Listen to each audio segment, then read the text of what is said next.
Getting a business up and running is not easy, and it's certainly not cheap. You must decide on the specific market you'll be serving. Let's look at the steps you should take when starting your own agency.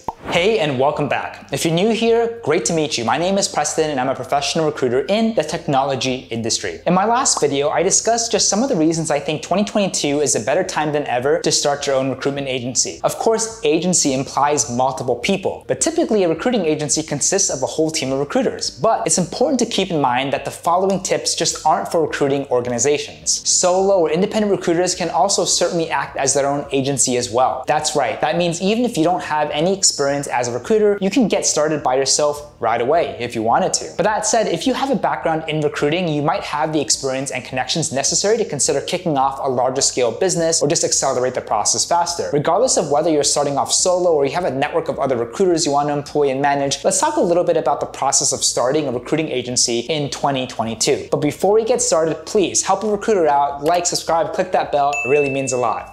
I said in my previous video, independent recruiting is one of the fastest growing markets out there. Companies have realized how much money and time they can save by relying on third-party recruiters as opposed to employing a salaried one as a part of the internal HR team. Recruiters utilize their experience and network to source candidates for all types of roles, allowing the employees of the company to focus on their day-to-day work. As we come out of the pandemic, companies are turning to recruiters to help fill roles that were previously vacated, making now an especially lucrative time to get into business. I first recommend going back to watch my last video for more in-depth information on why you should consider starting a recruiting agency in 2022. This video is for those who have already decided to take the leap. So without further ado, let's look at the steps you should take when starting your own agency. Preparation. It should go without saying that any business venture should start with plenty of preparation and research. So that's why this video will be focused on. Previously, I talked about how versatile recruiting is. When starting a recruiting business, you must know what type of recruiting you want to do and what markets you'll be focusing on. Types of recruiting. Recruiting can also take many different forms on the types of candidates you're sourcing and the role's level of seniority. Traditional recruitment. The most general type of recruitment and fairly self-explanatory, companies rely on traditional recruiters to fill most, if not all, of their roles. Traditional recruiters can be either contingent, meaning they're only paid if their candidate is placed, or retained, meaning they are paid to source candidates for a role exclusively and they won't be in competition with other recruiters. I recommend going back to my videos on contingency and retained recruiting to learn more. Headhunting. Headhunters are tasked with filling higher level management and executive roles, which means they typically look for individuals with more specific experience and qualifications. Staffing. Staffing agencies rely on a pre-made pool of candidates to help quickly fill basic roles. They will match candidates that they've already interviewed and screened to appropriate jobs that fit their skill set. Oftentimes, these are temporary roles, and the employees will move on to a new position once there is no longer a need for the additional support. Decide, focus. The beauty of recruiting is that it can be applied to any industry. After all, everyone has hiring goals they need to achieve. That's why you must decide on the specific market you'll be serving. There are plenty of names for this. It's commonly called a niche or niche. It's also referred to as a market, industry, or focus. For example, my niche is technology, so I help companies fill tech-related roles. And of course, the tech industry can be broken down further. Perhaps you want to focus on finding data management specialists or web developers. The sky's the limit. Beyond technology, here are some other industries you can consider: manufacturing, engineering, food and beverage, healthcare, education, automotive, retail, marketing. When deciding on your niche, it's best to consider your own work history and interests. The value you will bring as a recruiter depends a lot on your knowledge of the industry and connections to potential candidates. If you previously worked in manufacturing, it'd be harder to establish yourself in the hospitality industry, for instance. You also need to consider the size of the market. Larger, more prominent industries are much more competitive. On the other hand, there probably isn't a whole lot of demand for recruiters in underwater basket weaving, for instance. No offense. It's important to hit a balance when choosing a niche. Consider choosing a market that is relatively established but in need of a specialist. This is where the researching the competition comes in. Research competition. Jumping into a new business without researching the competition is a lot like kind of going in completely blind. Sure, you may think you may know a lot about what you're doing, but all the research and prep in the world can't cover every situation. Researching the competition helps give you perspective. You see what mistakes companies have made before you and what decisions have worked out well for them. It also helps you see what sorts of gaps there are in the market, so you can provide value by filling them. Start by asking, what are the smallest and largest largest recruiting agencies in your niche? Which ones are closest in size and scope to your operation? You should consider those your direct competition. The deeper you can get, the better. What percentage of positions are they closing? What are they charging for their services? What are they using to attract and retain candidates? Finally, see if you can find any financial information on them. What was their initial funding like, and how much have they earned since then? How much have they grown? A lot of this information might not be readily available, but also consider that the lack of competition may indicate you've chosen too small of a niche. If you can't find anyone to consider direct competition, you may want to widen the scope of your services or change your niche. Marketing. Marketing can be one of the hardest parts of running your own recruiting business. It's essential that you're putting yourself out there in order to attract clients. With no business, you wouldn't be much of a recruiter, would you? I can make multiple videos on the different types of marketing for now. I will briefly cover 2 marketing techniques you can consider. Cold outreach. The traditional, tried and true way of finding clients as well as candidates is cold contacting. This means calling or emailing or in-mailing a company you've never interacted with before to see if they could use your services. While you'll generally be acting on leads, this isn't always the most effective way of finding clients, since there's no guarantee that they'll be interested in hiring you, but it does help get your name out there. At some point, you'll find yourself sending a cold call or an email, so bears a mention here. Content marketing. Content marketing is relatively a new kind of marketing that has grown in prominence thanks to the internet. It involves promoting your business by creating and sharing helpful content that attracts customers organically, often through a search engine or even social media platforms. This content can take the form of pictures, videos, infographics, ebooks, and even interactive games. Financial and business planning.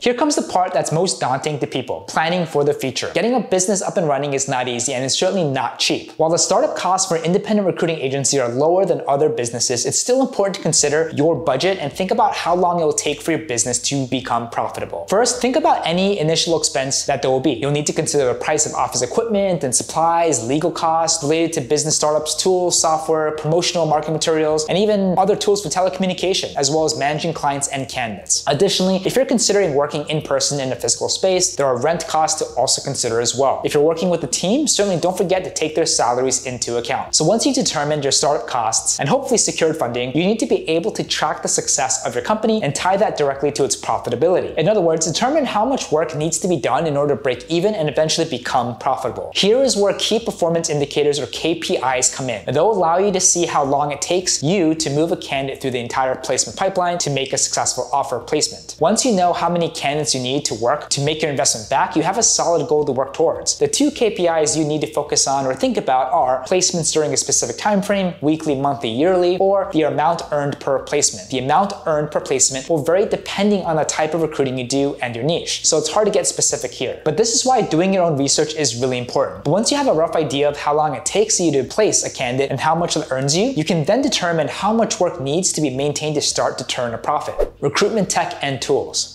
But before we conclude, I'd like to talk a little bit about the different types of technology recruiters use to perform their job. The tech and tools you utilize can have a significant impact on the cost of running your business. For instance, you'll undoubtedly need a computer with access to the internet and some ways to make and receive phone calls. Also, consider other basic computer peripherals like a headset, webcam, printers, etc. Depending on the size of your operation, you might also consider investing in several specialized programs such as Applicant Tracking System, also known as ATS, Candidate Management System, also known as CMS, or Customer Relationship Management platforms, also known as CRMs. This software can help mitigate some of the pressures that come with recruiting, but also carry significant price tags. If you're a solo recruiter just starting out with a small enough operation, you might consider forgoing the use of the software. A lot of it is geared towards larger, more established recruitment organizations. However, if you plan to be managing a team of recruiters, each with their own clients and candidates, it can quickly get overwhelming. You might consider using software to help manage and communicate with everyone involved in the process. Starting a business in a thriving industry like recruiting is a complex venture with more information than one video can contain. Stay tuned for future videos where we'll go more into depth about maintaining a recruitment agency. If you have anything else to add, we'd love to hear from your experience. If you like this video, help a recruiter out. Please like, subscribe, click that bell. It really means a lot. Feel free to also follow me at Preston_Park as I try my best to also post daily. Thank you so much again, and we'll see you on the next one.